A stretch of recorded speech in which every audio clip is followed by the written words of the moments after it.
바라는 것들이 실상이요 보지 못하는 것들이 증거. 이거 아주 위대한 거야.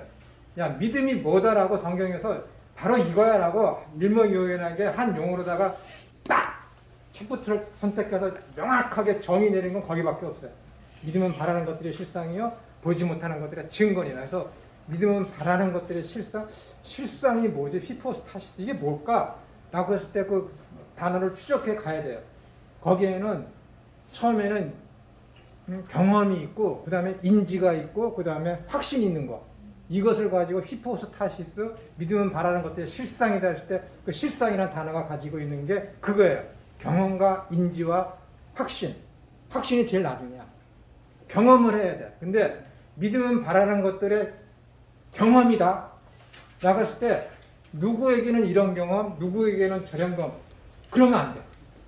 누구에게나 공통 분모로다가 정확하게 100억 분의 1 해갖고 딱 맞아 떨어지는 그게 하나가 누구에게나 너 이 경험 있어?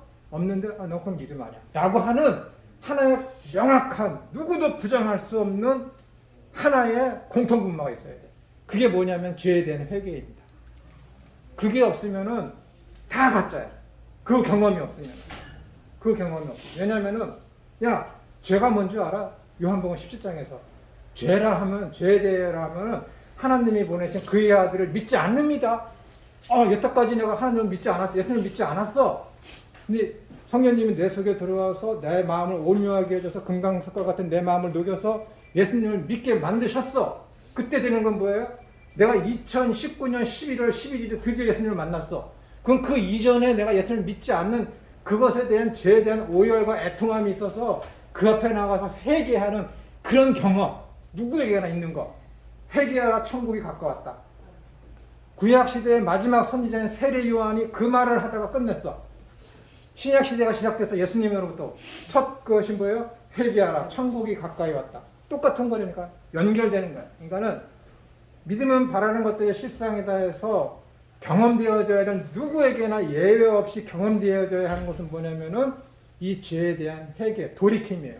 어떻게 메타노이아 그 돌이키지 않는데 어떻게 그가 하나님을 믿는다고요? 여전히 우리는 죄의 종으로 사탄의 종으로 살다가 의의 종 예수님의 종으로다가 돌이켰는데 그걸 회개라고 하는데 그게 없는데 어떻게 그거 하나님 나라에 들어갈 수가 있습니까? 하나님 나라를 바라볼 수 있고 하나님 나라에 들어갈 수 있는 자는 딱 한 명밖에 없어요. 조건이 회개한 자. 회개하라니까 회개. 그게 그 경험이 없는데 예수님을 믿는다? 그건 가짜야. 그 죄에 대한 오열이 없다? 그거 가짜라니까. 그거 가짜라니까. 이 순서가 있을 수가 없어요. 예, 그렇게 말씀 지금 다시 하시니까 또 생각을 해봐야 될 것 같은데. 네. 지금 요 상황 속 제가 설명드린 그 상황 속에서 제가 이해된 말씀을 표현한 상황 속에서 네. 그 회개에 대한 부분을 이렇게 끌어내셨잖아요. 근데 그 상황 속에서의 그 회개라는 것이 또 발해야 되는 건지 어떻게요? 믿음을 주어진 상황에서 생활 속에서 그 믿음에 대한 확신을 가지고 삶을 살잖아요. 네. 그러면서 경험되어지고, 근데 거기에서 다시 회개라는 것에 대한 부분이 도입이 돼야 되는 것은 아니잖아요. 그래서 예수님께서도 저기 세족식 할 때 네. 베드로가 나 다 씻겨주세요 했을 때 목욕 시켜달라고 했을 때 몸을 다 씻은 자는 다 씻을 필요가 없고 발만 씻으면 된다. 그것이 회개한 자는 그 죄에 대한 용서 그런 거 이제 이러면 할 뿐이지 회개는 내 평생에 한 번 있는 거야. 예수님을 믿지 않음에 대해서 돌이켜서 이제 예수님을 믿는 그것을 회개라 그러지 다른 것들은 회개라 그러지 않고 용서를 구한다라고 하는 거야. 참고로 네. 저는 지금 단지 이제 믿음에 대한 근거에 대한 것을 이제 말씀을 하셨는데 이제 회개에 대한 것을 얘기를 해주셨어요. 네. 그렇다면은 제가 이제 참 이렇게 서로 이렇게 그냥 개운하게 이렇게 이야기하고 싶어서 하는 얘기예요. 네네. 네. 회개에 대한 것을 다시 얘기했다 하면은 그러면 내 이전에 내 경험, 내가 주어진 그 경험적인 그 회개의 내용을 한번 말씀을 드린다면은, 네. 예를 들어서 어느 초신자 시절 때 궁에서 교회를 찾게 됐어요. 어쨌든 뭐 하늘나라를 소망한 것은 아니었고 내가 궁에서 그랬는데 궁한 게 물질이 궁한 게 아니라 마음이 궁해서 찾았는데 그 진짜 그 진짜인지 가짜인지 모르겠으나 방 안에서 회개하고 눈물을 흘렸던 기억이 있어요. 그 후에 성경의 모든 읽는 내용들이 네. 달고 꿈 같고 울 같고 꽃같이 이렇게 느껴졌어요. 성경 말씀이 하나도 몰랐었는데, 그래서 저는 그런 것이 내가 회개하고 하나님 앞에 나왔다라는 사고를 갖고 있거든요. 근데 그것이 지나고 난 뒤에 이제 이와 같이 믿음의 근거를 이렇게 생활을 하다 보면 표현할 수 있는 것이 이제 그 아까 그런 수준이었다 이런 말씀인데, 네. 여기에서 다시 회개를 도입을 한다는 것이 막 헷갈려가지고. 회개는 누구에게나 경험되어서 첫 번째 경험입니다. 첫 경험. 그것이 없으면은 그렇죠. 이제 그 첫 번째 얘기를 말씀하시는 거죠. 네. 첫 경험. 그래서 하나님 나라하고 가장 밀접하게 연관된 사람에게서 일어나야 되는 것은 회개입니다. 회개 없이 하나님 나라 들어간다? 그건 있을 수 없습니다. 회개에 대한 경험이 없다? 그건 가짜 믿음입니다. 왜냐하면 믿음이 첫 번째 우리에게 경험되어진 유일한 공통 분모가 회개이기 때문에. 회개를 했어. 와, 내가 예수님을 믿지 않는 게 죄였구나 라는 걸 어떻게 예수님을 안 믿는 게 죄가 되지? 스스로 어떤 인지적으로는 이해가 안 돼. 근데 회개를 함으로 말미암아 하나님의 계신과 하나님의 나라, 그분이 상 주시는 믿으라는 그 상이 하나님의 나라인 것을 믿어. 하나님이 계신 하나님의 나라에 있는 것을 인지하는 거지. 인지를 해. 뭘 통해서? 회개를 통해서. 생각을 해보세요. 내가 수십 번 말씀드렸죠. 어떻게 예수님을 안 믿는 게 죄가 될 수 있습니까? 불법 유턴하는 게 죄지. 오늘도 좀 제가 한 가지 네. 저의 사례뿐이 말씀 이렇게 적용되는 게 그럴 수밖에 없는데, 네. 맨 처음에 교회 다니기 전에 그 알고 보니까 이제 가정교회였던 것 같아요. 네. 지방교회라고 그러나 그걸? 네. 뭐 그런 데를 한번 간 적이 있어요. 근데 느닷없이 초청받아서 그곳에 갔는데 거기 지도자가 저를 앉혀놓고 예수님을 믿습니까? 회개합니까? 회개에 대한 얘기를 많이 했어요. 근데 제가 묵묵부답이었어요. 말이 나오질 않는 거예요. 그래서 전혀 거기에서는 내 입을 열질 못했었거든요. 그러니까 말을 못하는 거죠, 저는. 근데 그러고 나서 이제 뭐 시간이 좀 흘러서 제가 이제 자연스럽게 교회를 다니게 된 상황 속에서 저희 골방에서 그냥 성경을 읽다가 그런 그 개인적인 그 회개를 했는데, 그 회개라는 내용이 내가 사람들이 이렇게 절절해서 회개하는 것과 저는 절절하지 못했어요. 다만 하나님 말씀이 이랬고, 아, 내가 죄인이구나 라는 이게 감정적인 것과 그 지식적인 것을 네. 이 감정적인 것이 완전히 다 포함이 되지 않았어요. 그렇죠. 사람마다 예. 그게 다르죠. 누구는 저처럼 이렇게 해다가 드라마 보면서는 안 우는데 앰뷸런스 저 누구지? 119 차가 바쁘게 내 옆에 지나가면은 예. 눈물이 나거든. 누군가가 또 크게 다쳤는데 저 사람이 야, 저렇게 수고를 하면서 빨리 가는구나. 그런 게 감동이 되거든요. 그러면 우리 딸내미가 아유 또 짠다 또 짠 그러거든요. 근데 드라마나 영화 볼 때는 우리 딸내미는 뭐 꼬꼬무 꼬리에 꼬리를 무는 이야기인가 그걸 이렇게 좋아하면 그 울더라고요. 역사적 얘기를 하면서. 근데 전혀 나는 얘가 이해가 안 돼. 야, 왜 드라마 보고 그런 거 보면서 왜 울어? 그러거든. 근데 우리 딸은 나를 이해를 못하는 거지. 그러니까 사람마다 감정의 차이는 있을 수 있어요. 진심으로 하나님을 믿지 않는 그 죄에 대해서 그냥 눈물, 콧물 다 쏟으면서 회개하는 사람이 있는가 하면은 너무 사람이 신세를 많이 지고 자꾸만 반복해서 그 사람한테 뭐 신세를 지고 배려를 받으면은 나중에는 고맙다는 말, 미안하다는 말을 하기도 민망하잖아. 사람이 심정이. 그런 사람도 있어요.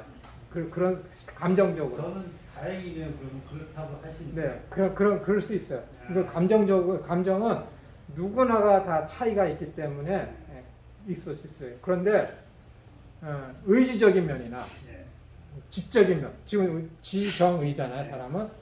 근데 정적인 그 감정적인 면은 누구나 차이가 있을 수 있지만은 지적인 면도 뭐 배우고 안 배우고 그 차이도 있지만은 의지적인 면에서는 확고부동해야 돼요. 그걸 믿으냐. 그래서 그게 신앙이지. 항상 묻고 이 교수님께서라든가 목사님들이 이렇게 묻고 할 때 네. 항상 저희들은 되돌아봐야 되잖아요. 그리고 우리가 그런 경험이 있었느냐 없었느냐 내가 믿는 자냐 한 근거는 무엇이냐 이걸 또 이런 것을 다시 되뇌이게 되는데 그런 상황 속에서 또 잊어버렸던 과거를 또 생각하게 되면은 또 이거 내가 안 믿는 거 아닌가 뭐 이런 식의 생각도 있고 수준이 낮은 거 아닌가 하는 생각도 그러니까 로마서를 부지런히 읽으셔야 돼요. 로마서를 부지런히 읽으셔야 돼요. 그래서 이제 어떤 그 의지적 경험을 하고 그것을 내가 인지를 했어요. 하나님이 계신 것과 하나님 나라가 있는 것을 그것을 인지를 했어. 그런 다음에 뭐예요? 확신이죠. 확신이 있으면 어떻게 돼? 그걸 가서 증거하고. 확신이 있으면 뭐예요? 보여줘야지. 삶을 살아내는 거지. 그게 이제 신앙이야. 그때부터 이제 사탄의 통치에서 의의 통치로 왔으니까 사탄이 얼마나 공격을 많이 했겠습니까? 이전에는 공격의 대상이 아니었는데 이제는 김천우가 김종진이가 이제 사탄으로 말미암아 이제 공격의 대상이 된 거지. 이전에는 아니었지만. 그러니까 삶이 달라질 수 있어요. 여러분 깜짝 놀라실지 모르겠지만은 얼마 전에 여기 이쪽에 계신 분이 저한테 질문을 했는데 어떤 사람들은 예수님을 믿기 전에 자기가 부유한 자로 계속 살았으면은 예수님을 믿지 않았을 거다. 가난해졌기 때문에 예수님을 믿는다. 믿게 되었다라고 하거든요. 사탄은 알아. 어느 날 김천우에게 복음이 들려지기 시작해. 내가 억만장자인데 복음이 들려지기 시작하고 내가 갈등을 일으켜. 그럼 사탄이 어떻게 하겠어요? 나를 공격하겠죠. 저는 이제 그리스도에게 예수에게 넘어갈 놈이로구나. 그러면 세상의 공중권세 잡은 자가 내 억만놈의 그 돈을 어떻게 하겠어? 빼앗겠지. 슬슬. 그러니까 타이밍이 맞을 수 있는가? 하나님은 날 부르시고 사탄은 어떻게 돼? 너 하나님한테 가면은 갈등하고 있는데 너 하나님한테 가면은 너 있는 재물 다 없어진다라고 경고를 하는 거예요. 사탄이. 그 사탄이 내가 갖고 있는 재물과 건강과 명예를 하나씩 뺏어가. 나는 그거 모르지. 사탄이 그 짓을 하고 있는지 영적인 세계를. 나중에 돌이켜보면 어떻게 되는 거야? 예수님을 잘 믿고 돌이켜보니까는 내가 부유한 자리에 있었으면은 하나님을 내가 몰랐을 거야. 나는 그렇게밖에 몰라. 근데 영적인 세계에서는 사탄은 요놈이 김천우가 하나님으로 예수에게 넘어가려고 그러니까 못 넘어가게 하려고 너 넘어가면 거지 된다. 또 있는 명예 다 빼앗긴다면서 그걸 탈취해 가는 거지. 못 가게. 자꾸만. 이해가 되세요? 이러는 거야. 그러니까 사람들은 모르지. 누구만 알아? 김천우만 아는 거야. 농담이고요. 그러는 거예요, 여러분. 서경석이라는 사람이 누구요? 그 네. 개그맨이 아, 코 이상한 사람. 네, 코 이상한. 네. 부동산을 봤대요. 뭘 봐요? 부동산 시험을. 아, 네. 그래갖고 지금 떨어졌나 봐요. 근데 그 사람이 내가 그 사람 떨어지는 것을 우리 집사람이 얘기를 했대. 근데 그걸 보고 아, 저 사람 설례로 다른 사람들이 위안을 받는 것 같을 수도 있겠다 하는 서울대생이고 이렇게 똑똑한 사람이 떨어진다. 근데 이제 제가 지금 이 말씀드리는 것이 제 과거라든가 신앙의 부분 이런 게 다른 사람들보다 이렇게 열렬한 것이 없어요.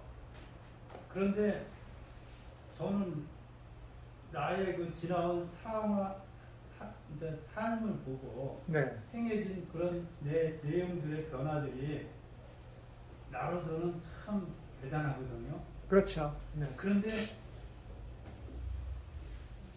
내가 직접 접해지는 신앙에 대한 부분들은 그렇게 다른 사람보다 이렇게 열등해요. 이렇게 다른 사람들이 확신과 더불어 그 경험치되는 순서도 알게 되고 그 날짜 구원받은 날짜도 알고 뭐 이렇게 한단 말이에요. 그런 건 중요한 게 아니에요. 그래서 이제 제가 저의 그 서경석의 어떤 설례 무덤덤한 수준의 이런 신앙에 대한 것도 다른 사람들이 믿음이 없는 거 아닌가 하는 그 불안감을 위로하기 위해 저를 투영한 겁니다. 네네. 네. 괜찮으세요? 네. 훌륭하시고. 네. 여기 이건 내 자신이 3대째 기독교 집안이고 또 신학교 교수고 박사고 목회를 한다고 하더라도 그에게 믿음은 바라는 것들의 실상이에요. 이 단계가 없으면은 그건 자기 확신에 의해서 믿는 줄 알고 지금 그 일을 하고 있는 거예요. 그 일을 하고 있는 거예요. 동성애를 주장하는 목회자들이 점점 늘어나고 있잖아요. 근데 내가 아주 괘씸한 게 뭐냐면은 자기 자신을 소개할 때 나는 목회자 집안에서 대한민국의 기독교가 처음 들어왔을 때 내 증조 할아버지가 하나님을 믿어서 내가 이제 4대째이고 자기도 이제 외국에 가서 신학 박사 학위를 따왔고 지금 현재 개신교 개혁을 주장하는 개신교 목회자입니다. 라고 하면서 동성애 차별금지법을 왜 교회가 반대해야 되는지 모르겠다. 나도 그리스도인이고 나도 하나님을 믿는다. 나는 목회자다. 조금 전에 말씀드렸던 그 배경을 쭉 얘기하면서 이야기를 해요. 깜짝이야. 그렇게 하면서 동성애에 대한 이야기를 교회에서는 차별금지법을 찬성해야 된다 라고 하는 거예요. 성경에 쓰여졌을 때 그 당시에 이것은 그때 당시에 다 합법화되어 있었다. 그런 식으로 하면서 이야기를 하죠. 제가 이제 다른 말은 할 것 없고 유다서에 있는 옛날 옛적에 소돔과 고모라가 문란하게 생활을 하고 다른 색이라고 그러면은 이성을 얘기하는 것이 아니라 원래 남자와 여자가 섹스 인터코스를 하는 게 정상이잖아요. 근데 거기서 다른 색이라는 것은 남자와 남자끼리, 여자와 여자끼리 그 관계를 맺는 것. 그러다가 그들의 영혼이 멸망받았느니라 라는 유다서 1장 4절인가요? 그 말씀만 거기다 캡처를 해서 딱 올려놨어요. 어떻게 받아들일지는 모르겠지만은 이런 사람들이 자기 자신도 기독교인이고 자기 자신도 하나님을 믿는다라고 얘기하는 거예요. 믿는다. 근데 그 믿음은 뭐예요? 자기가 만들어낸 믿음이니까 교회 안에 있고 자기가 목사이지만은 그 믿음은 성령님이 주신 믿음이 아니라 자기 부모로부터 할아버지, 증조할아버지, 할아버지, 자기 부모로부터 계속해서 교회 그 종교적인 분위기 안에서 자라나왔기 때문에 알아. 경험은 없는데 알아. 경험은 없는데 알아. 그러니까 교회를 비방하는 거예요. 여러분, 교회를 누가 비방해요? 타종교회에서 비방합니까? 교회 밖에 있는 사람들이 비방해요? 아니에요. 교회 안에서 태신자들은 비방 안 하지. 보통 3대째 믿었던, 그 이상 믿었던 모태 신앙이었다가 내가 이렇게 믿었는데 왜 하나님이 뭘 안 해줘? 라는 자기 확신 때문에 그게 믿음인지 하고 안 이루어져서 교회 밖으로 나와서 다른 것으로는 공격할 수 없으니까는 윤리적인 잣대를 가지고 교회를 비방하는 거예요. 교회 밖에 있는 사람들, 교회 구조, 교회 생태계 모르는 사람이 교회 비방하는 줄 아세요? 아니라니까. 회신자가 안 해요. 교회 다닌 지 10년, 20년 된 사람이 하는 줄 아세요? 아니라니까. 못된 신앙. 3대, 4대 믿었던 그 집안 출신들이 하는 거예요. 왜? 아버지는 목회자고 어머니는 권사인데 말씀은 이렇게 전해. 근데 집에 와서 마누라 때려, 사모. 자식도 개패듯이 해.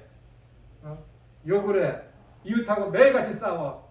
자식이 그걸 보고 자라서 부모가 목사인데 어떻게 할까요? 이게 오늘날 실상이니까요. 그런 사람들이 돌이켜서 교회를 비방하고 목회자를 비방하는 거예요. 교회는 교회가 비방해야 돼. 교회 성도는 교회 성도가 서로 비방을 해. 비방이 나쁜 비방이 아니라 고칠 수 있도록 이렇게 간구를 해야지, 간청을 해야지, 이렇게 하라고 해. 그건 좋은 거야. 여러분이 안 하고 제가 교회에 대한 개혁을 위해서 이런 쓴소리를 안 하면 어떻게 하겠어? 해야지. 근데 부서져라 하면 안 돼. 부서져라 하면 안 되지. 죽어라 하면 안 돼. 살리려고 해야지. 살리려고. 비난을 하더라도 살리려고 해야지. 그런데 성경에 분명히 남녀의 그런 것을 이야기하고 있는데 남남 여녀 그런 걸 이야기하면서 그것이 성경에서 어디에서 그런 걸 금한 일이 있느냐 하면서 차별금지법에 대해서 교회에서 반대하면 안 된다라고 하면은 그게 성경을 자기가 믿고 싶은 대로 자기가 해석하고 싶은 대로 해석하면서 세상 사회의 어떤 트렌드에 맞춰서 교회를 이끌어가려는 거짓 목사지. 거짓 목사지. 가짜지. 그러니까는 회개하지 않은 자가 성경을 보면 안 돼요. 누구나 다 볼 수 있지.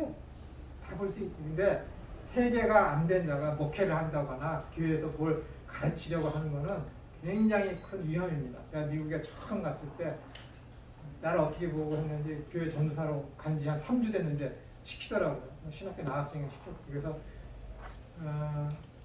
새로운 교사들을 이렇게 와서 이제 하는데 내가 교사들을 하면은 미국에서나 한국에서나 첫 질문이 이거야. 창세기 1장 1절 믿어 안 믿어? 무조건 교사들한테는 그걸 물어. 이제 교사가 하나가 왔어. 옷 입은 것도 마음에 안 들어. 생긴 것 자체도 마음에 안 들어. 하나님은 사람을 외모로 보시지 않는다. 중심으로 본다라고 했는데 중심으로 봐도 미워. 중심으로 봐도 마음에 안 들어. 그래서 물어봤어요. 그래도 하나님 누구에게나 똑같이 공평하게 질문을 해야 되니까 창세기 1장 1절 물어봤어요. 아니요. 아니래. 다른 건 다 괜찮은데 그 창조론은 못 믿겠대. 창조론. 또 목사님한테 가서 그랬지. 김수철 목사야. 되게 유명해. 미국의 어린 양 교회. 유튜브로 다 나가라고. 김수철 목사. 미국의 어린 양 교회. 뉴욕에 있어. 플러시. 골든 블루바든가? 거기 가서 얘기했어. 이 상태에 있는데 어떻게 교회에 아이들을 가르치는 교사, 반사로 세우겠느냐. 가르치래. 그게 가르쳐서 될 일이야. 그 엄마도 권사인데 가르쳐서 될 일이야 그게. 이미 미국은 그때부터 그랬어요. 그 사람은 뭐 신비 대단한 사람이었어요. 그러니까 아는 것 갖고만 교회의 어떤 지도자나 교사로 세우는 것은 굉장히 영적으로다가 교회를 파괴하는, 힘들게 하는 그런 악마스러운 힘이 됩니다. 반드시 교회에서 일꾼들을 뽑는 것은 그가 교회에 헌금을 얼마나 했는가 그런 것이 아니라 그리스도에 대한 사도신경에 대한 자세, 신앙 고백이 진짜 그에게로부터 우러나오는지에 대한 그것을 수필로다가 써서 제출해서 그걸 심사를 해서 교회에 어떤 교사를 세운다든지 집사로다가 이렇게 임명한다든지 그렇게 해야지 연수와 봉사하는 걸로다가 해서는 나중에 큰일 납니다. 자, 그 다음에 33쪽 해도 되겠죠? 네. 그동안 우리는 요한계시록을 어떻게 읽을 것인가에 대한 네 가지 측면에 대해서 살펴보았죠. 그 중에서 이제 가장 저희들이 취해야 할 자세가 요한계시록을 읽는 그런 어떤 구조적인 면에서 하는 것이 이제 핸드릭슨이 이야기한 점진적인 그 해석법. 그러니까 7개의 인을 떼는데 그것이 점점점 어떻게 되는 거예요? 마지막 때에 일어날 일들에 대해서 점진적으로 계시를 해주는 것이죠. 처음엔 요만큼 이러한 일이 일어날 것이다라고 했는데 그것을 잘 이해를 못하니까는 또 다른 비유, 똑같은 사건인데 똑같은 기간 동안에 똑같은 사건이 일어날 것인데 그것은 어떻게 되는 거예요? 점점 확대돼서 우리에게 마지막 때, 종말 때까지 이루어질 일에 대해서 설명해 주는 것이 7인을 떼는 과정이다 라고 우리가 이제 봤습니다. 그래서 이제 거기까지는 이제 이런 배경으로다가 읽어야 된다라는 것을 말씀드렸고, 이제는 이제 요한계시록 20장에 등장하는 이 천년 왕국에 대해서 우리가 이제 어떻게 해석을 해야 되는지에 대해서 살펴보겠습니다. 제가 간단하게 자주 말씀드렸는데 오늘부터는 좀 더 세부적으로 한번 살펴보겠습니다.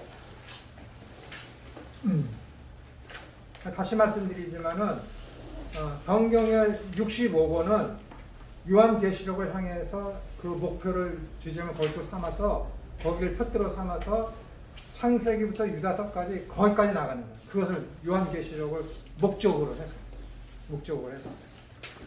거기가 목표입니다. 요한계시록.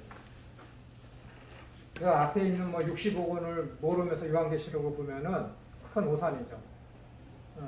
마태복음 24장에 대한 그 해석, 정확한 해석을 모르고 여기 접근해도 안 되고, 구약성경 전체를 모르는 가운데, 그 배경을 모르는 가운데 요한계시록을 읽어도 안 되고, 교회의 전 역사에 대해서 몰라서 역사적인 배경 없이 요한계시록을 읽어서도 굉장히 곤란합니다. 위에서 언급된 윌리엄 핸드릭슨의 점진적 평형표에 의한 해석 방법을 따라서 성경 중에서 유일하게 천년 통치에 관해 말하고 있는 구절인 요한계시록 20장 1절부터 6절에 대한 무천년주의적 해석은 다음과 같습니다. 우리가 이제 천년기설에 대해서 후천년설, 그다음에 현재적 천년설, 다른 말로 하면 이제 예전에 썼던 무천년설, 그다음에 세대주의 전천년설, 그다음에 역사적인 전천년설, 이렇게 네 가지를 저희들이 살펴보지 않았습니까? 그런데 우리 개신교는 다른 천년설은 다 차치해두고 무천년설, 즉 현천년설을 우리들이 주장하고 그것을 따른다라고 우리가 얘기했습니다. 기독교 하면은 기독은 한자를 예수 그리스도 할 때 그리스도를 중국인들이 한자로다가 기독이라고 표현한 것이잖아요. 그래서 기독이 된 것이고, 교자는 교리할 때 교, 가르칠 교, 그래서 기독교, 그러니까는 그리스도에 대한 지식, 그리스도에 대한 교리, 즉 예수님에 관한 모든 것을 가지고 배우는 것을 가지고 기독교라고 그러는 거야. 그리스도교. 우리는 이것을 가지고 하나님교라 하지 않습니다. 야훼교라 하지 않고 우리는 기독교, 그리스도교라고 하는 거예요. 왜냐하면 조금 전에도 말씀드렸지만은 그리스도를 통하지 아니하고 하나님을 나아가고 하나님을 믿는다라는 것은 다 가짜이기 때문에 그렇습니다. 그래서 우리는 기독교이기 때문에 예수님에 대해서 최선을 다해서 공부를 하고 알아야 됩니다. 알아야 됩니다. 그래서 이 무천년설 했을 때 이 무천년설이라는 것은 천년설을 부정하는 것이 아니라 현재의 천년기이다. 그런데 후천년설이나 전천년설이 잘못 기독교 교리와 그리스도교 예수님에 관한 얘기, 그분이 하신 일, 그분이 오셔서 할 일에 대해서 역사적이며 그 다음에 미래적이며 구원론적으로 전천년설이나 후천년설이 맞지 않기 때문에 우리는 무천년설이라고 얘기한 거예요. 그러나 실제적으로는 어떻게 해요? 지금이 천년기 기간이기 때문에 이제는 무천년설이라는 말을 쓰지 말고 현천년설이다.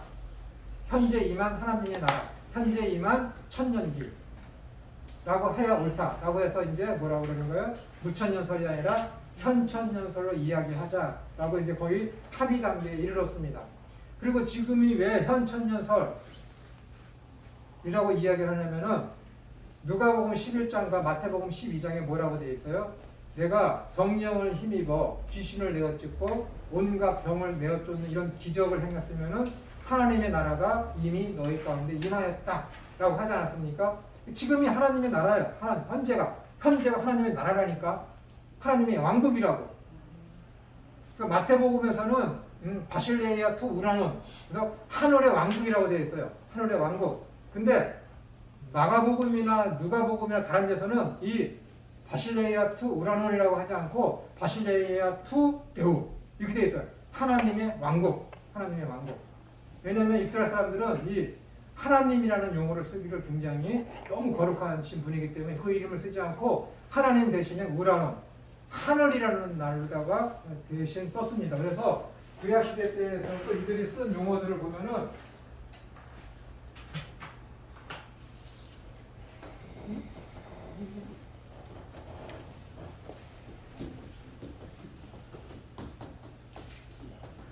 이렇게 썼습니다. 말쿠투 샤마임. 말쿠투는 통치라는 뜻이거든요. 통치. 샤마임은 하늘. 하늘의 통치라고 썼어요. 성경에는 이렇게 안 써있거든. 말쿠투 엘로힘이라고 써있거든. 하나님의 통치하신다. 하나님이 통치하시는데 그들은 하나님이라는 용어를 너무 거룩히 여겼기 때문에 이 말쿠투 샤마임, 그러니까 말쿠투 엘로힘을 말쿠투 샤마임으로 바꿔서 썼어요. 그래서 그것이 이제 마태복음은 유대인들을 대상으로 했기 때문에 그들의 어떤 풍습과 생활에 되게 익숙한 말쿠투 엘로힘 대신에 말쿠투 야훼 대신에 말쿠투 샤마임이라 쓴 거예요. 그래서 저것을 그대로 직역을 해갖고 바실레이아 투 우라논 이렇게 쓴 거라고. 하늘의 통치. 그게 뭐예요? 하늘의 통치. 하늘의 통치가 임하는 것이 뭐예요? 하늘의 나라잖아요. 그래서 하늘나라. 그걸 우리나라 말로 한자로 뭐예요? 천국. 이렇게 된 거예요. 마태복음에서 그래서 천국이라고 쓴 거예요. 천국이라고. 그래서 이 천국이 뭐예요? 성령을 통해서 내가 귀신을 내어쫓고 내가 이적을 행하는 것이라면은 하나님의 나라가, 하늘나라가 말쿠투 샤마임인 하나님의 통치가 이미 너희 가운데 임했다라는 거야. 그럼 요한계시록 20장에서 얘기하는 이 천년 왕국이 뭐예요? 하늘의 통치거든. 완벽한 통치. 이것이 지금 분명히 예수님께서 하늘의 통치가 우리 가운데 임했다 했으니까는 이미 여기에는 하나님의 나라가 천국이 이루어지고 있는 거야. 근데 요한계시록 20장에서 뭐예요? 이 천년 왕국에 대해서 이야기하고 있거든. 그러니까 절대 이건 미래적인 것이 아니라 이미 여기 지금 너희들이 살고 있는 이 시대가 성령에 의해서 통치를 받고 있으면은 너희 하나하나가 하나님의 성전으로서 하나님이 너희 가운데 계시기 때문에 너희가 지금 하나님의 통치를 받고 있기 때문에 너희 하나하나 모인 그 공동체 교회가 곧 하나님 나라 하늘의 통치를 받고 있기 때문에 거기가 하늘나라다 라고 예수님께서 말씀하시는 거라. 그렇다고 해서 교회가 하늘나라냐? 아니라니까. 하나님의 통치가 임하는 곳이 하나님 나라인데 하나님의 통치가 임하는 곳에는 반드시 뭐가 세워져야 돼요? 교회가 세워지는 거야. 교회는 뭐예요? 가견적으로 눈에 보이는 건물이 아니라 하나님의 성전인 하나님의 백성들이 모이는 그 회중을 가지고 에클레시아 교회다라고 얘기하는 거야. 그럼 거기에서는 뭐예요? 하나님의 통치가 완벽하게 이루어져야지. 완벽하게 이루어져야지. 왜냐면은 성령에 의해서 불림을 받아서 그들이 모인 회중이 교회이기 때문에, 이 교회가 뭐라고? 하나님의 통치가 임하는 집단이기 때문에. 근데 거기 뭐가 있어요? 악한 사탄이 뿌려놓은 가라지가 있다니까. 가라지가. 그러니까 교회가 힘든 거야. 교회가 힘든 거야. 참된 교회, 그 안에는, 이 땅에 있는 참된 교회 안에는 가라지가 항상 있어요. 어디는 가라지가 더 많을 수도 있다고. 어느 교회에는 가라지가. 그러니까는 교회에 내분이 없고 문제가 없다. 굉장히 좋죠. 왜 없을 수 있을까? 가라지가 없을 수 있을까? 아니냐니까. 여러분 신천지 교회 그들 회들 중에 문제 있는 거 봤습니까? 문제 없어. 거기는 문제 없어. 하나님이 그 안산홍이 하는 그 교회 문제 있는 거 들어보셨습니까? 문제 없어. 네, 가라지들 모임인데 거기에 여러분이 참대 성전 여러분 거기 가겠어? 안 가시잖아요. 안 가. 그 여러분이 거기 가면은 내분을 일으키는 거야. 그럼 뭐라 그래서 김천호 저새 가라지다 그럴 거 아니야. 거꾸로. 그러는 거야. 이 땅에 세워진 지상의 교회는 완전한 교회가 있을 수가 없어요. 그래서 교회에 문제가 없다? 그 이상한 거야. 교회에 문제가 없다? 이상. 뭐 12명, 20명 그 모이는 교회는 문제가 없을 수 있지. 다 통제 가능하고 그러니까 그러는 거야. 문제가 없으면 좋죠. 문제가 없으면. 근데 가라지가 있기 때문에 항상 그 교회에는 문제가 있을 수밖에 없어요. 그래서 지금이 뭐라고요? 현천년설이 곧 하나님의 나라가 곧 현천년설이다라는 거야. 이것이 기독론적이며 부활론적으로 부정될 수 없고 부인될 수 없어요. 완벽히 딱 들어맞아 성경이. 그러니까 지금이 현천년설이라는 것은 뭐예요? 천년 왕국이 지금 이 시대다라는 거야. 이 시대. 그래서 천년이라는 것은 정확히 천이 아니라 뭐라 그랬어요? 충만한 거. 그러니까는 제가 말씀드렸죠. 14만 4천 명이 차기까지라는 14만 4천 명과 이 천년 왕국이란 천이라는 것과 예수님께서 천사들을 불러서 그 호령 나팔을 불어서 그들이 다 모일 것이다. 이 모든 것들이 다 똑같은 말이야. 하나님 예수님께서 언제 오신다? 그날과 그 시는 몰라. 근데 상황은 100% 맞죠. 14만 4천 명이 의미하는 그 숫자가 딱 채워지면 주님이 오셔. 천년왕국이 의미하는 그 충만한 기간, 풍성한 기간이 딱 차면 주님이 오셔. 근데 우리가 얘기하는 천년이 하루 같고 하루가 천년 같다는 그 의미, 영적인 그 의미, 천년의 그 충만한 시기와 충만히 있는 그 내용이 그 안에는 내용이 꽉 차는 그 정확한 기간을 누가 알아요? 하나님밖에 몰라. 왜? 하나님이 작정해 놓으셨으니까. 근데 우리는 그걸 모르잖아요. 우리는 시간이라는 제한 속에 살고 있고 하나님은 시간에 제한받지 않은 영원에 계시기 때문에 그분이 작정해 놓으신 그 시간 그때가 돼야 이 모든 천년의 기간이 꽉 차. 이 모든 14만 4천이 의미하는 그 시기가 충만해져. 그때가 되면은 주님이 오시는 거죠. 주님이 오시는 거죠. 그래서 지금이 뭐라고요? 천년 왕국 기간이다. 지금이. 다른 말로 뭐라고? 현천년설. 이전에는 뭐라 그랬어요? 무천년설이다 라고 했대요. 그 전에 무천년설. 그러니까 무천년설이 오해가 되니까는 천년설을 부정하고 부인하는 것 같이 들리니까는 이제는 그 용어를 버리고 현천년설로 쓰자라고 얘기하는 거야. 현천년설. 너무 늦게 깨달은 거지. 내가 아마 15세기만 태어났어도 그때부터 주장했을 건데. 잘난 척하는 거야 지금. 요한계시록 20장부터 22장은 요한계시록의 7 단원들 중 마지막 단원에 속하고 있으며 그리스도 재림 후에 되어질 것에 관해 서술하고 있지 않습니다. 오히려 요한계시록 20장 3절은 다시 한번 신약시대의 시작기로 돌아가게 합니다. 모기에서 다시 노임을 받아 나라들을 속여 모이게 해서 하나님의 백성들을 공격하기 위해 모이게 할 것이라고 말하고 있습니다.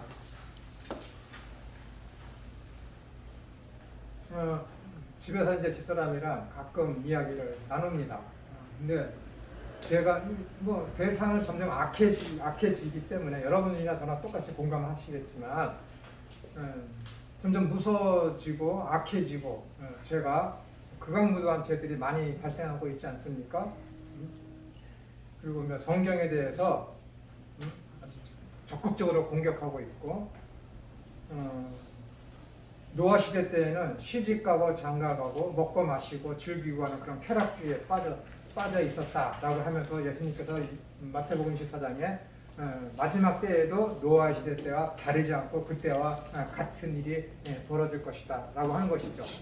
다른 말로 하면은 한 단어로 얘기하면 쾌락주의입니다. 쾌락주의. 노아 시대 때에 그냥 약간 팽배했고 그 당시에 트렌드는 무엇이었냐면은 쾌락주의죠. 그러니까는 어떤 남녀간의 어떤 그런 즐거움을 누리는 것을 남녀간의 어떤 결혼으로 예표한 것이고, 오늘날은 그거 반대적인 입장으로 보여요. 남자 여자들이 우리나라 사람들이 결혼을 거의 안 하잖아요. 사랑하는 내 딸 둘도 결혼을 안 한답니다. 결혼하기 싫대요. 있으면 하겠지만은 적극적으로 나서진 않겠다 그래요. 그래서 왜 결혼을 안 하려고 그러니? 우리 부모가 너희 앞에서 부부된 모습을 잘못 보여줬니? 부부들이 살아가는 모습을 긍정적으로 그 자녀들에게 비춰주면은 그 자녀들도 그런 영향을 받아서 결혼을 일찍 하거나 하고 싶어 한다는데, 우리 애들은 그렇지 않은 거야. 그래서 내가 물어봤어. 도대체 우리 부모가 너희 앞에서 실수를 하거나 뭐 결혼 생활하면서 잘못 보여준 거 있니? 그랬더니 거기에 명언이 나옵니다.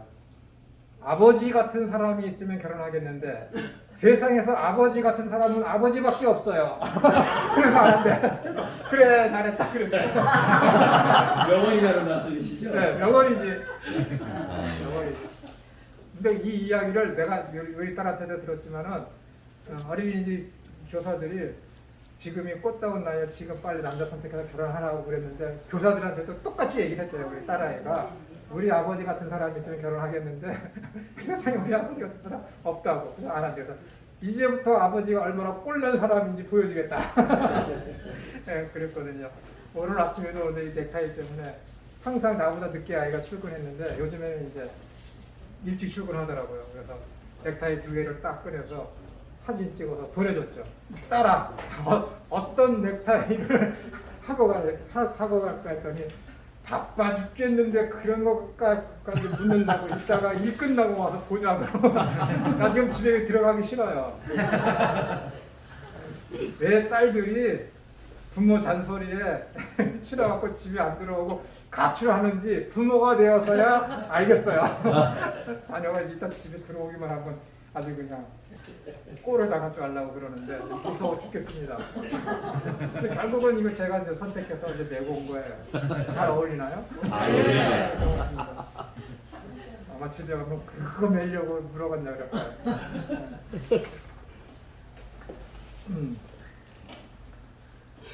어쨌든 이 시대가 이게 점점 악해지고 있고, 노아 시대 때와 지금이 어떤 그때는 시집가고 결혼하고 그런 걸로 나타나 있지만은 지금 어떻게 되는 거예요? 사람들이 젊은 청춘 남녀들이 그냥 쾌락주의에 빠져서 내가 결혼하면은 남자는 여자에게, 여자는 남자에게 어떤 감정적으로다가 맞춰주는 게 너무 싫다라는 거예요. 내가 그 사람 때문에 내가 기진맥진하게 하기 싫다라는 것이죠. 그러니까 개인주의에 의해서 내가 하고 싶은 대로 하면서 나를 위해서, 쾌락을 위해서만 살겠다는 것이죠. 지금도 노아 시대 때랑 똑같은 거야. 쾌락주의라는 그 단어에 의해서. 그렇기 때문에 어떻게 되는 거야? 지금이 아주 위험한 시기라는 거야. 신학적으로 아주 이 마지막 때에서 종말을 향해 가는 그 문턱, 바로 놓인 시기가 바로 이 시대라는 거예요. 왜? 노아의 시대와 별반 다름이 없기 때문에. 노아 시대 이전에 뭐라 그랬어요? 성령님이 내가 다시는 너희와 영원히 하지 않겠다. 성령님, 그러니까 하나님이 없는 것처럼 그들이 삶을 살았거든. 요즘이 그러는 거야. 하나님 없는 것처럼 삶을 살아요. 완전히 뭐예요? 개인 쾌락주의. 욜로가 뭐예요? 욜로. 내가 하고 싶은 대로 하겠다는 거잖아요. 다 그거야. 지금 철학도 그게 뭐예요? 둘루짐이 얘기하는 거, 나그네 인생 그런 게 뭐예요? 유목민의 삶. 내가 여기서 조금 일하다가 싫으면은 그만두겠다라는 거야. 예전에는 뭐야 평생 직장이 있었는데 요즘에 평생 직장 얘기하면은 뭐라 그러지 그거를 꼰대라고 그러잖아요. 누가 한 직장에서 10년 20년 있냐는 거예요. 한 3년 하고 있다가 싫으면은 그만두고. 일본 청년들이 가장 원하는 직업이 뭔지 아세요? 20대가 세븐일레븐에서 일하는 거예요. 잠깐 일하고 한 달 먹을, 두 달 먹을, 세 달 먹을 돈을 마련하면은 놀러 가는 거예요. 또 없으면 또 와서 일을 하고. 그 생활을 계속 반복하고 싶은 거. 누구한테도 구애받지 아니하고 하는 그런 것을 원하는 게 요즘에 선진국들과 우리 대한민국 청년들이 원하는 거라고. 뭐 힘든 직장, 뭐 제조업이나 그런 공장에 대한민국 청년들이 원해서 가는 데 있습니까? 없어요. 다 외국인들 데리고 와서 쓰잖아요. 그죠? 왜 그러는 거예요?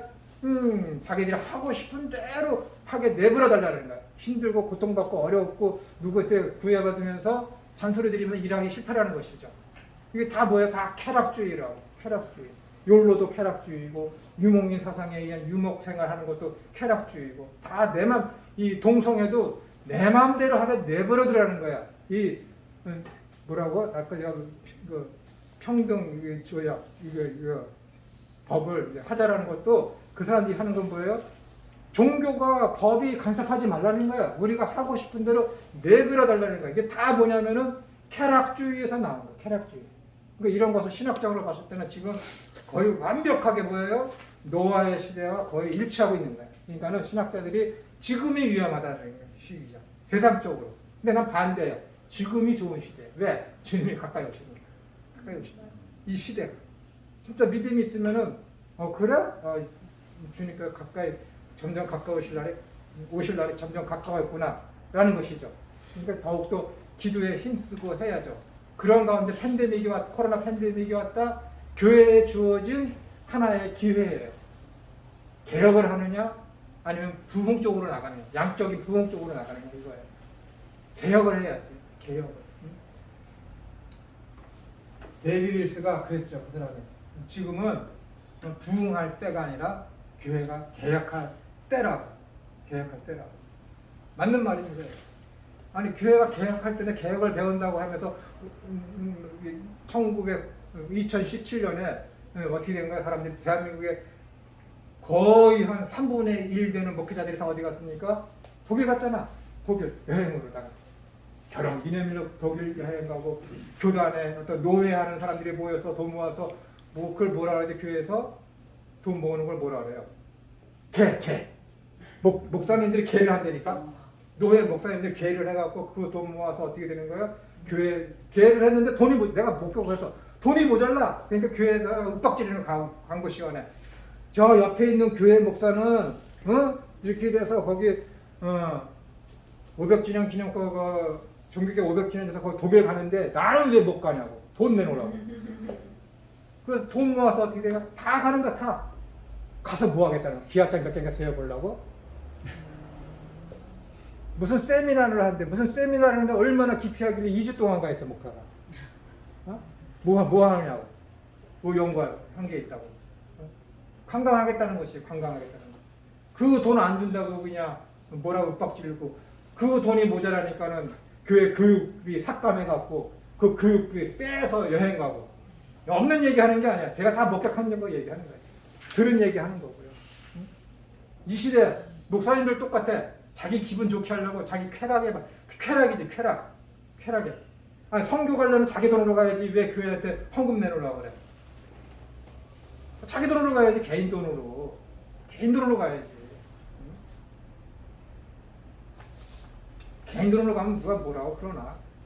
가는 저기 그냥 헌금만 자기 저기 어디 가야 되니까 헌금 내라.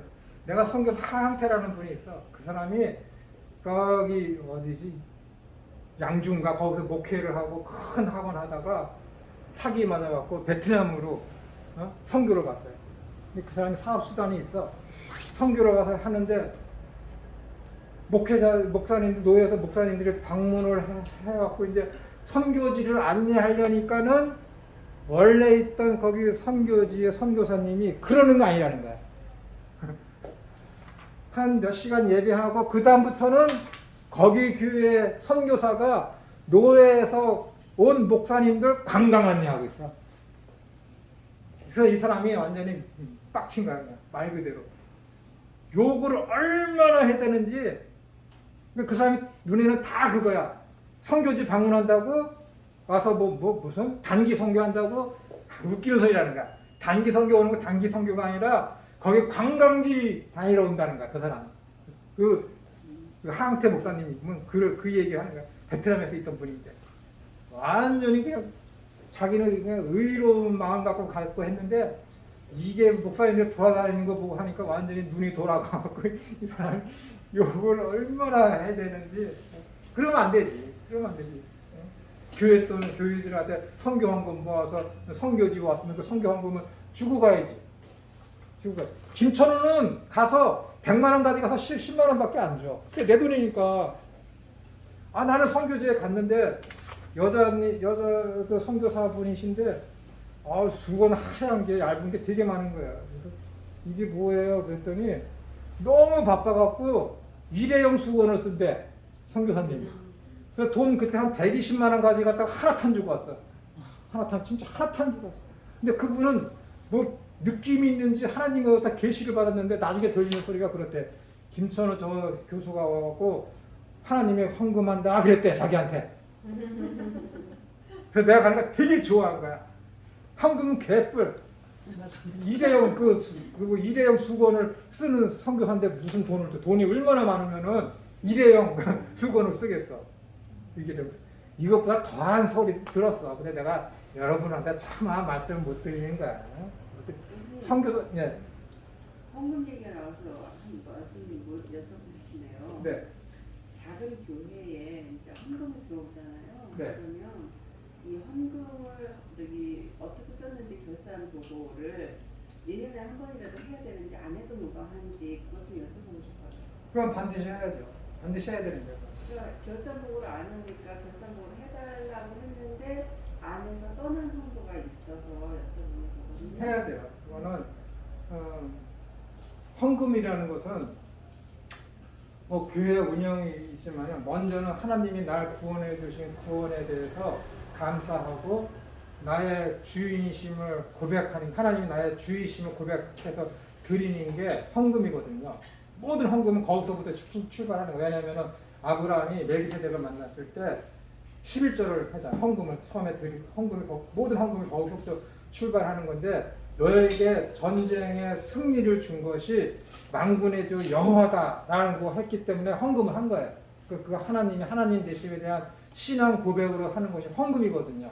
그렇기 때문에 그것은 이제 교회 운영을 위해서 쓰는데, 내가 10원을 드렸건 100만 원을 드렸건 요구 사항이 없이 1년에 한 번 그런 공개 모임이 있을 때 반드시 한 번은, 아니면 한 달에 한 번씩 재직회, 아니면 2달에 한 번씩 하는 그 재직회 때 분기별로, 그것도 안 되면 1년에 한 번 반드시 그것은 하는 것이 성경적이에요. 맞는 것입니다. 반드시 결산을 해서 어떻게 처리됐는지 그것을 이야기를 해야 되는 거예요. 해야 돼. 그렇다고 해서 그런 어떤 큰 교회건 작은 교회건 외부에서 뭐 감사가 와서 하는 것은 또 옳지 않고, 교회 내에서 그것을 결산을 처리해서 어떻게 이것이 쓰여져 있는지에 대한 명확하게 그것을 이야기해야죠. 그러니까 원래 참 교회이면서 참다운 성도들만 100% 있다면은 할 필요가 없어요. 내가 목회자를 믿고 교회 집행위원들을 믿고, 집행위원들은 이 성도들을 함께하는 이 성도들을 믿고 한 가족으로 알고 있기 때문에 잘못 쓸 수 있겠습니까? 참다운 교회라면은. 근데 말씀드렸지만 이 참다운 교회라는 세상에 존재하지 않기 때문에 반드시 그런 부분에 대해서만큼은 오해 사지 않도록 해야죠. 그것이 또 교회 법이기 때문에. 네, 그렇습니다. 한 명이건 두 명이건 반드시 해야죠. 해야 되는 거예요. 그게 맞는 것이죠. 그렇다고 해서 교회를 떠나면은 그 교회는 발전성이 없는 거예요. 교회가 이렇게 내 말을 안 들어준다 해도 들어줄 때까지 계속해서 거기에 대해서 말씀을 드리고 변화를 요구를 해야 되는 거예요. 그러니까 칼빈이나 루터가 가장 후회되는 게 하는 게 무엇이냐면은 체제 내에서의 교회를 변화를 요구해야 됐는데, 이 변화가 안 되니까 어떻게 돼요? 교회를 나갔잖아요. 그러니까 천주교를 변화시킬 수 있었으니까 결국은 못했잖아요. 그거예요. 그러니까 어떤 교회가 여기 교회가 이 교회에 대한 이런 문제가 있다 했을 때는 말씀을 드렸을 때 그것이 시행이 뭐 시정이 안 된다? 그럼 보면 딴 교회 가지. 그런 교회 하나됨이 대한 아주 고린도전서 13장에 있는 12장, 13장에 있는 그것을 아주 그냥 철저하게 교회의 어떤 연합이나 하나됨, 한몸됨을 훼손하는 것이기 때문에 그 사람은 더 큰 죄를 짓는 거예요. 떠나는 그건 할 말이 없는 거예요. 나중에. 그렇기 때문에 교회에서 가장 성경에서 베드로, 사도 요한이, 사도 바울이 가장 중요시 여겼던 것은 뭐냐면은 하나됨을 힘써 지키는 거예요. 하나됨. 교회가 잘못됐다? 이거 진리를 가지고 시정을 시키려고 그래요. 근데 A라는 진리로다가 B라는 교회가 C라는 잘못을 했어. 근데 A라는 진리로다가 C를 고치려고 그래. 근데 B라는 교회가 분열이 된다? 그럼 A라는 진리를 보류를 해야 되는 거예요. 이해가 되세요? 진리 때문에 교회가 훼손된다? 그거 안 되는 거예요. 그러면 잠시 내 말과 행동을 좀 보류해야 돼. 보류. 멈추는 것이 아니라 보류. 좀 약하게. 가랑비에 옷 젖는지 모른다고 하면 차차 좀 교회를 변화시켜놔야지. 이거 안 해? 그럼 우린 데모야. 그럼 교회 분열. 그건 더 큰 죄예요. 제가 아는 학교 선배는 이제 저기 호남, 광주 한 500명 정도 되는 그런 교회에다가 부임을 해서 갔습니다. 그런데 거기에 자리가 있는 거야. 무슨 누구누구 A 장로석, 누구누구 B 권사 자리가 다 앞자 좋은 자리, 이제 명당 자리라고 하는데 딱 있는 거야. 그래서 이 목사님이 급격하게 했다가 교회가 분열될 것 같아요. 그래서 성경 공부와 설교를 통해서 그 자리를 없앴어. 얼마나 걸렸대요? 3년 걸렸어. 3년. 그 자리 하나 없앴는데 문제없이 아무 문제 없이 장로와 견사와 이해하고 수긍했을 때 스스로 그 명패를 자기들이 가지고 와서 던져버리는 게 3년 걸렸다니까. 교회가 이래. 교회가. 그럼 되겠어요? 무슨 장로 자리가 따로 있고 무슨 자리가 어디 있어? 그냥 오는 대로 빨리 와서 앉으면 되지. 무슨 거기가 무슨 건의식이 있고 거기가 뭐 높은 자리 상속이고 그러면 되겠습니까? 그러면 안 되는 거잖아요.